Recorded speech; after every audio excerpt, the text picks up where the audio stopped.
तुषा मैया की जय, कार्तिक मास की जय, सनातन धर्म की जय, सभी ऋषि मुनियों की जय। उसी के साथ बहुत सुंदर सी कथा है कार्तिक मास स्नान की अद्भुत कथा। 3 बुढ़िया माई और 3 चोरनी बहुओं की सच्ची कथा। 3 बुढ़िया माई और 3 चोरनी बहुओं की सच्ची कथा। तो बोलो विष्णु भगवान की जय, तुलसा मैया की जय, सनातन धर्म की जय। जय माता। शुरू करते हैं कहानी भक्तों बुढ़िया की कार्तिक मास की अद्भुत कहानी जो है 3 बुढ़िया माई और 3 चोरनी बहू की कथा। जय श्री कृष्णा, जय हरि। बोलो विष्णु भगवान की जय। जय श्री कृष्णा। दोस्तों, कार्तिक मास में किया गया स्नान, दान,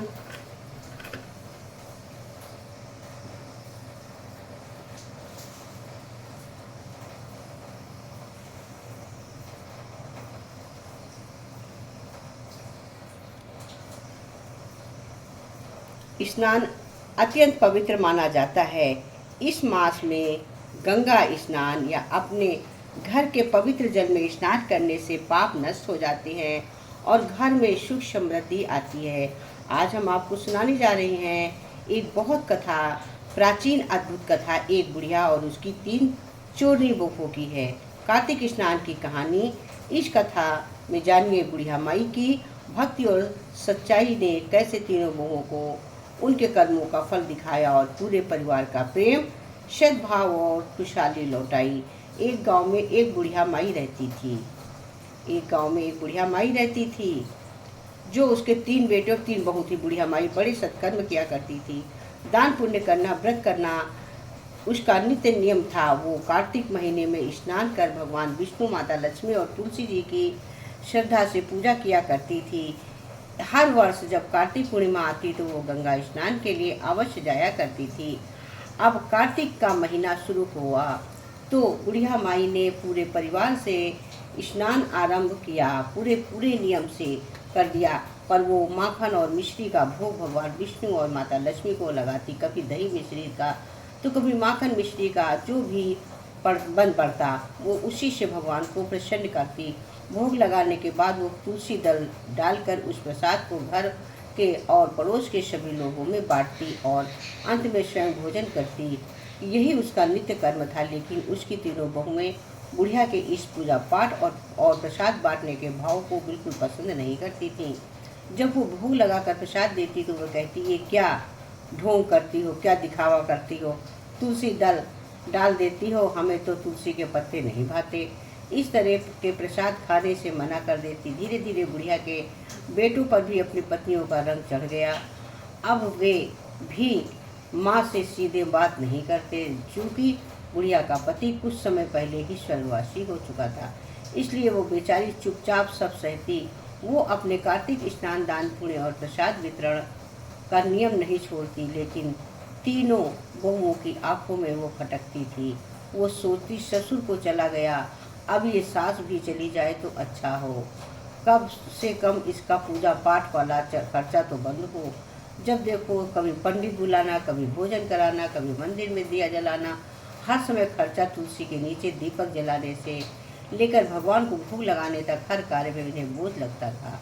बुढ़िया माई को उनकी ये प्रवृत्ति समझ में नहीं आती थी, परंतु वो शांत रहती। तीनों बहुएं आपस में भी मनमुटाव रखती थी। किसी का मेल नहीं। तीनों में अपने अपने बच्चे थे। बड़े बेटे के 2 लड़के और 1 लड़की, मझले के 3 बच्चे और छोटे के 2। बुढ़िया का परिवार भरा पूरा था, पर उसमें उसका कोई अपना नहीं था जो उसकी बात समझे, उसका दुख बांटे। अब बहुओं ने आपस में मिलकर योजना बनाई कि अब घर का बंटवारा हो जाना चाहिए। उन्होंने अपने अपने पतियों के कान भरने शुरू कर दिए। देखिए जी, अगर अलग हो जाएंगे तो अपने बच्चों का परवरिश अच्छे से कर पाएंगे।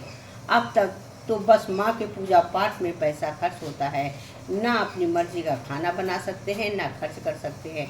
छोटी बहू अपने पति से कहती है, हमारे बच्चे अभी छोटे हैं, हमें बहुत मेहनत करनी है, उन्हें पढ़ाना लिखाना, और ये माँ तो रोज ही किसी न किसी पूजा में खर्च कर देती हैं। उधर मंझली बहू भी अपने पति को समझाने लगी, देखिए जब बंटवारा हो जाना चाहिए ताकि हम अपनी मर्जी से जी सकें। कब तक किसी का टोका टाकी रहेंगे? जो मन में होगा बनाएंगे, खाएंगे और अपने बच्चों के साथ रहेंगे। इस तरह धीरे धीरे वो परिवार जो कभी एक छत के नीचे प्रेम से रहता था, अब स्वार्थ और ईर्ष्या लोभ की आग में बिखरने लगा।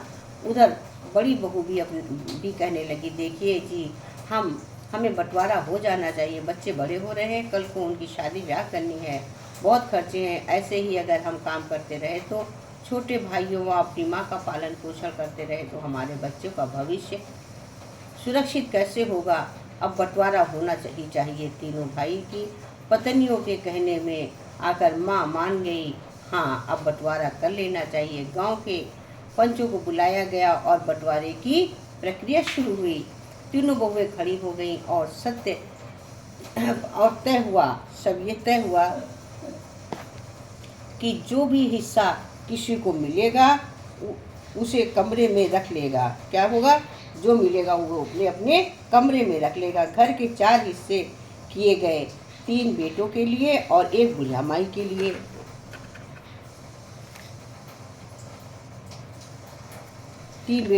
और बुढ़िया माई के लिए, लेकिन माँ का हिस्सा थोड़ा कम दिया गया क्योंकि वो अकेली थी, उसे अधिक की आवश्यकता नहीं समझी गई। बेटों के 2 बच्चे और परिवार थे, इसलिए उन्हें अधिक मिला। पंचों ने कहा, जो अपनी माँ को रखेगा उसकी हिस्सेदारी भी रख सकता है। ये सुनकर छोटी बहू तुरंत बोली, नहीं नहीं, हमें नहीं चाहिए। हम अपने कमरे में क्या करेंगे माँ को रखकर? उल्टा इसके लिए कमाना पड़ेगा, खिलाना पड़ेगा। पूजा के लिए 2-2, 4-4 किलो घी खर्च होता है। कौन झमेले में इनके नखरे उठाए? अपने बच्चों का काम बहुत है, मैं तो इसे नहीं रखूंगी। छोटी बहू ने मना करने के पंचों ने मंझली बहू से पूछा। मंझली बहू ने भी जवाब दे दिया, देखिए जी मैं तो नहीं रख सकती, मुझे तो शुरू से ही ये बुढ़िया पसंद नहीं है। अब बड़ी बहू से पूछा गया, उसने भी साफ साफ कर दिया, हमारे पास भी बहुत जिम्मेदारियां हैं, माँ को रखने की जगह नहीं है। अब बेचारी बुढ़िया माई अकेली रह गई। पंचों ने अपना निर्णय सुना दिया। अब सब अपने अपने घरों को चले गए। तीनों बहुओं ने अपना अपना सामान अपने अपने हिस्से में रख लिया। बुढ़िया माई को जो हिस्सा मिला वो घर के बाहर की एक छोटी सी झोपड़ी थी। अब वहीं वो रहने लगी। अकेली बैठकर सोचने लगी, हे भगवान, 3 बेटों को मैंने अपने पति ने कितना प्रेम दिया, 9 महीने पेट रखा, अपनी छाती का दूध पिलाकर बड़ा किया, हर दुख सुख के साथ। और आज जब मैं बूढ़ी हो गई तब मेरे हाथ पांव जवाब दे रहे हैं। जब मैं खुद अपने कुछ नहीं कर सकती तब मेरे बेटे भी और बहुएं भी मुझे यूं बेसहारा छोड़ गए। उनकी आंखों में आंसू रुक नहीं रहे थे। वो रोते रोते भगवान को कहने लगी कि हे भगवान, मैं तो तुम्हारी पूजा करती रही, कभी तुमसे कुछ नहीं मांगा है, पर क्या मेरी किस्मत में यही दुख लिखा था? भरा पूरा परिवार होते हुए भी मैं आज अनाथ हूँ की तरह जी रही हूँ। इधर तीनों बहुएं बहुत खुश थीं। वे आपस में कहने लगी, चलो अच्छा हुआ, बंटवारा हो गया, अब अपनी मर्जी से पकवान बनाएंगे, बच्चों को खिलाएंगे, खुद भी मर्जी से रहेंगे। बुढ़िया का काम करते करते जान निकली जा रही थी। कभी कपड़े धोना, कभी खाना बनाना, कभी सेवा करना, हाथ पांव दबाना। अब उससे छुटकारा मिला। अरे भाड़ में जाए, बुढ़िया मर ही जाए तो अच्छा है, कम से कम उसका हिस्सा भी हमारे काम आएगा। उधर बेचारी बुढ़िया के हिस्से में जो थोड़ा बहुत आटा, दाल और चावल आया था वही उसका सहारा था। पर अब वो बूढ़ी हो चुकी थी, चूल्हा कैसे जलाए, खाना कैसे बनाए। वो रोने लगी। तभी उसने देखा कि एक नौजवान दरवाजे पर खड़ा है। चेहरा तेजस्वी, हष्टपुष्ट शरीर, आँखों में चमक और चेहरे पर दिव्यता। कार्तिक का महीना चल रहा था और बुढ़िया माई का बंटवारा भी इसी महीने हुआ था।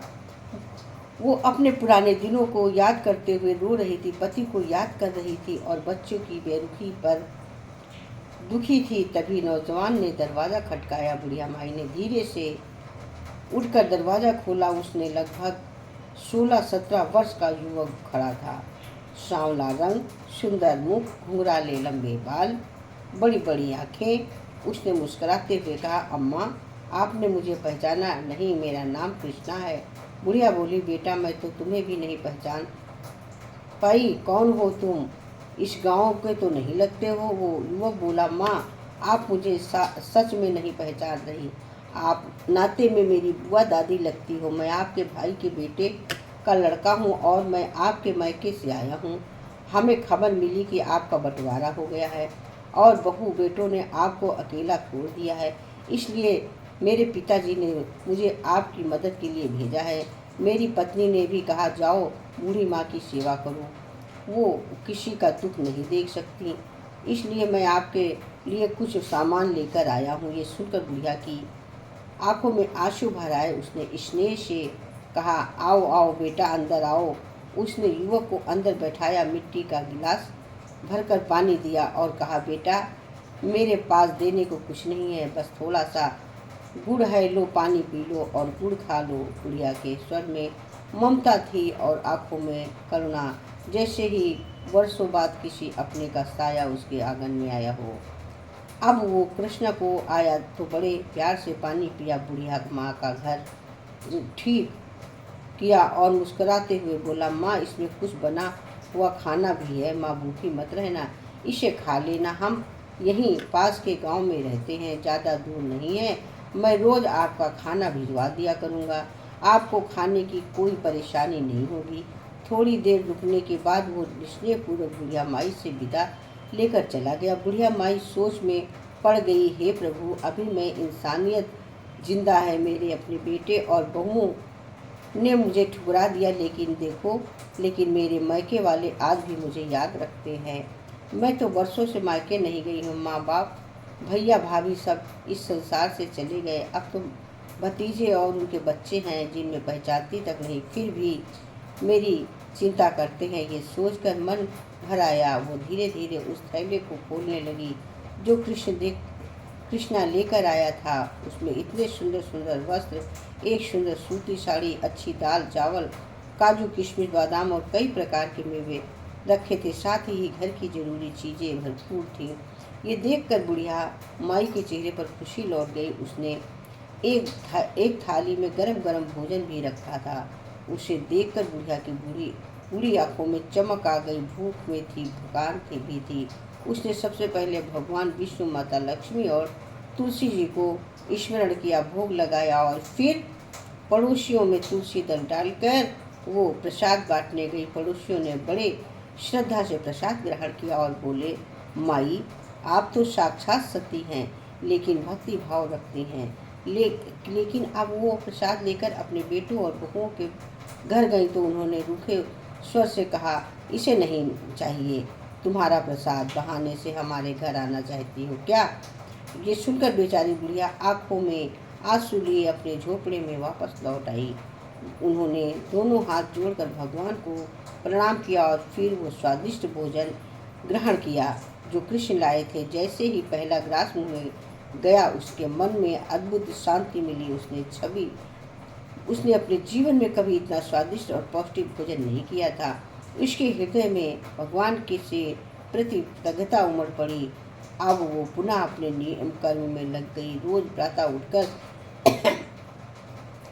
कार्तिक स्नान करती, भोग बनाती, तुलसी जी की पूजा करती और प्रसाद बांटती।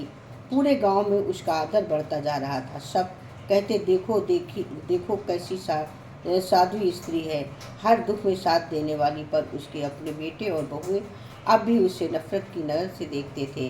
अब बुढ़िया के घर में किसी चीज़ की कमी नहीं थी। प्रतिदिन स्वादिष्ट भोजन आता था, घी का दीपक जलाती, तुलसी के पौधे की सेवा करती। धीरे धीरे उसका चेहरा चमकने लगा, शरीर स्वस्थ दिखने लगा। ये देखकर तीनों बहुओं के मन में जलन भर गई।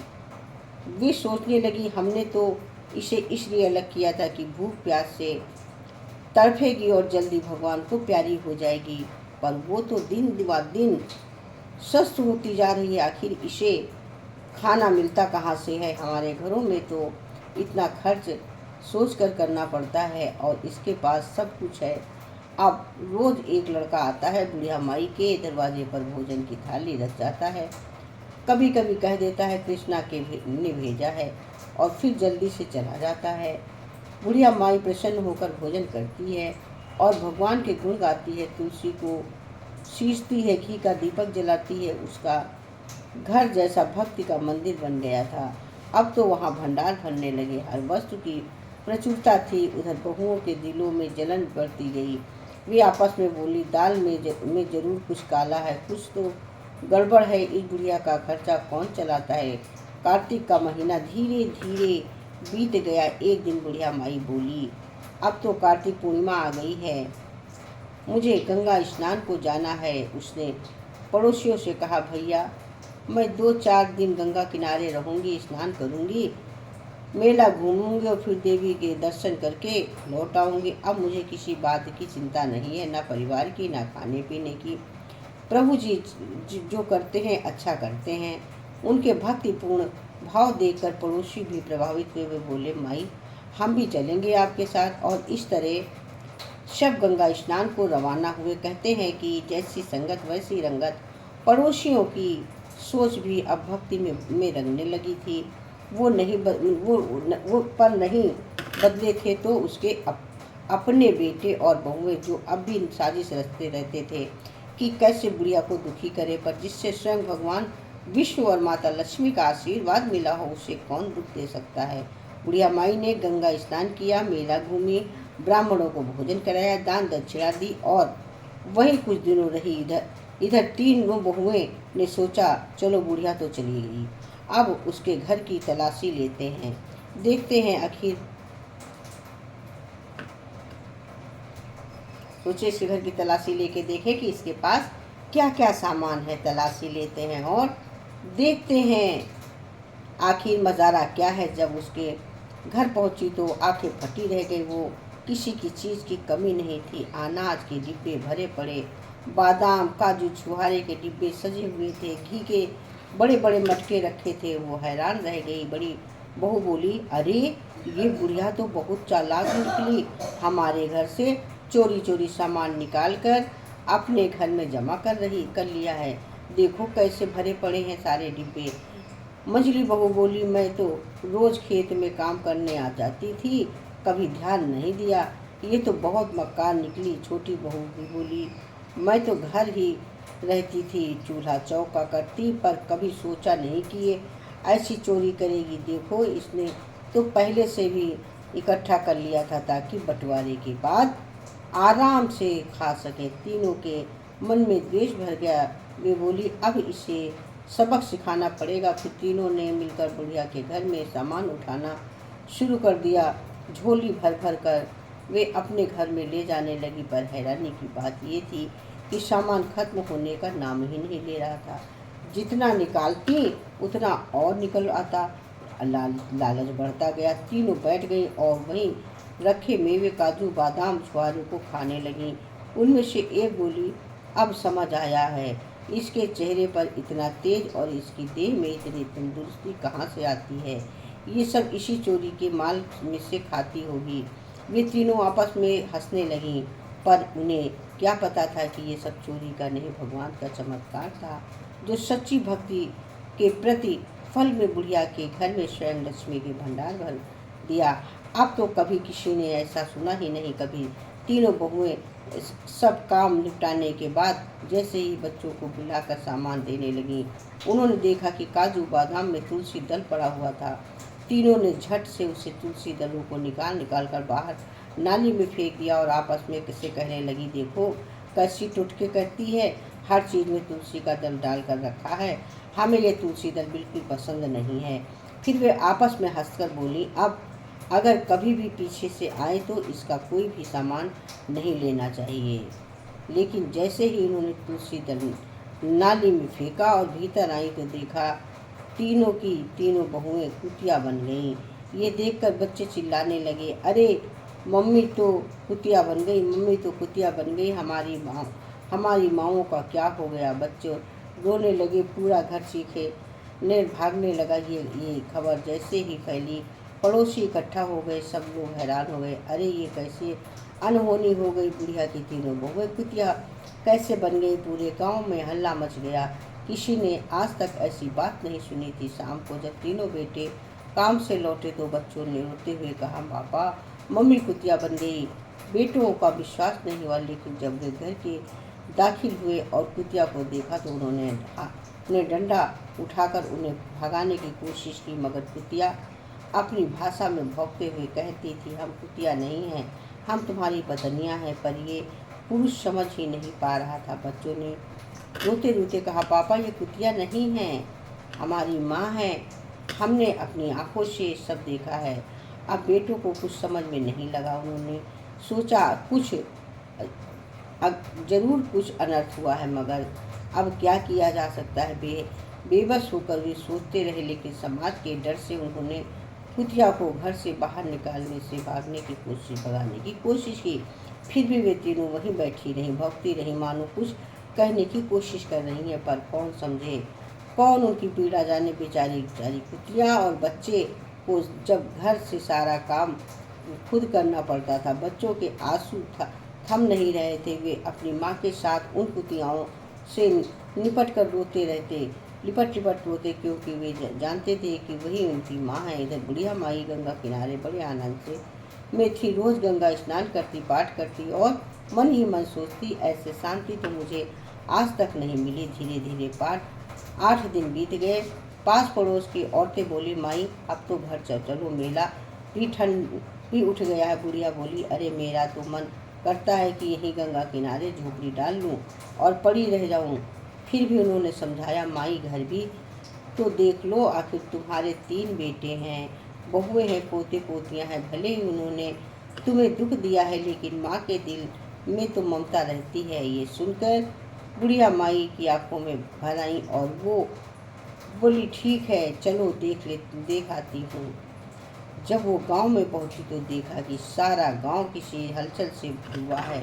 किसी ने आकर कहा, अरे बुढ़िया माई, तुम तो मेले में गई थी, तुम्हारे पीछे तुम्हारी तीनों बहुएं कुतिया बन गई हैं। ये सुनकर बुढ़िया दंग रह गई। बोली, कुतिया बन गई हैं, ये कैसे हुआ? ये तो मैंने कभी भी नहीं सोचा था। बुढ़िया माई सीधी घर पहुंची। तीनों बेटों और माँ के पैर पकड़ कर रोने लगे। अम्मा हमें माफ़ करो दो, हमने तुम्हारे साथ बहुत अत्याचार किया है, हमें हमारे कर्मों की सज़ा मिल गई। बुढ़िया माँ का तो कलेजा पसीज गया। वो तो माँ थी, परंतु अपने बच्चों को सीने से लगा लिया। बेटे रोते हुए, पोते पोतियाँ रोते हुए, बुढ़िया उन्हें दुलराती रही, सांत्वना देती रही। फिर बोली, कोई बात नहीं है बेटा, ये सब भगवान की मर्जी है, जो हुआ प्रभु की इच्छा है से हुआ है। भगवान जरूर कोई उपाय बताएंगे, उनकी मर्जी के बिना कुछ नहीं होता है। अब बुढ़िया माई अपने बेटों के साथ घर में रहने लगी।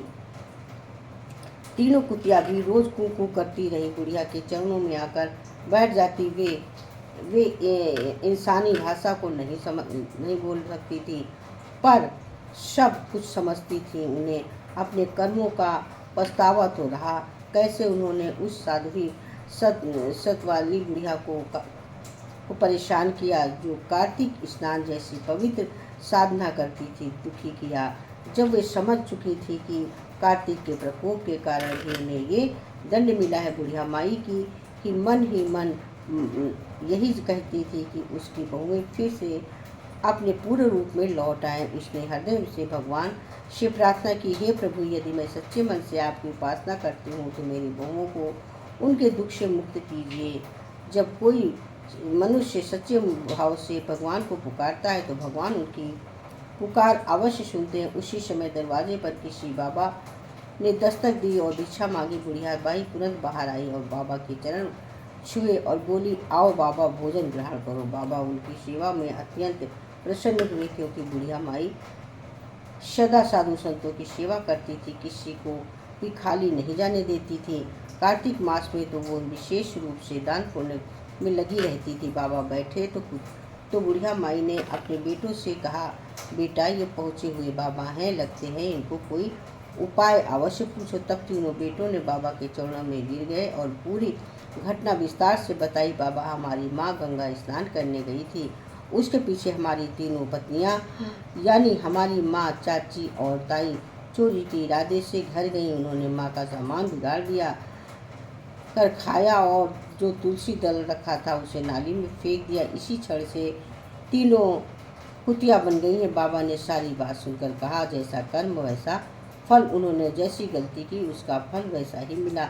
मगर अब उपाय भी। तीनों कुतियाँ उस समय वहीं बैठी थीं, पूछ हिलाते हुए जैसे पश्चाताप कर रही हैं। बाबा बोले, कार्तिक मास अब समाप्त हो गया है। अगले वर्ष जब कार्तिक मास महीना आए तब बुढ़िया माई जब स्नान करेगी तो उसके स्नान के जल में तीनों ऊपर डालना, नहाए हुए जल को तीनों के ऊपर डालना। ऐसा पूरा 1 महीना करना। और कार्तिक पूर्णिमा के दिन जब ब्राह्मण भोजन करने आएंगे तो उनके जूठे बचे हुए भोजन को ये तीनों ब्राह्मण ग्रहण करें। फिर उनके ऊपर गंगा जल छिड़क देना, तब ये अपने स्वरूप में आ जाएंगी। इतना कहकर बाबा वहाँ से चले गए। 3 दिन बीतते गए। अब तीनों बेटे अपनी माँ का खूब सेवा करने लगे। कोई काम उन्हें करने नहीं देते। फिर कार्तिक का महीना आया। तीनों बेटों ने माँ से कहा, माँ अब कार्तिक स्नान करो। वे पहले से ही सब तैयारी कर देते थे। कोई दीपक जलाता, कोई जल का लोटा भरता, कोई माँ के कपड़े धोकर सुखाता। बुढ़िया माई कहती, मुझे ठंडे पानी में स्नान करने दो बेटा। लेकिन बेटे नहीं मानते। रोज जब बुढ़िया स्नान करने लगी तो उसे जल का एक लोटा लेकर तीनों पुतलियों के ऊपर डाल दिया जाता। इस प्रकार पूरा महीना बीत गया। कार्तिक पूर्णिमा का दिन आया। पूर्णिमा माई बोली, देखो बेटा, अब 5 ब्राह्मणों को बुलाओ लो, मैं उन्हें भोजन कराऊंगी। बड़ा बेटा बोला, माँ 5 तो आएंगे ही, मैं और 5 बुला लाता हूँ। छोटा बोला, तो मैं भी 5 ब्राह्मण बुलाऊंगा। बीच वाले ने कहा, मैं क्यों पीछे रहूं। इस प्रकार कुल 20 ब्राह्मण आए।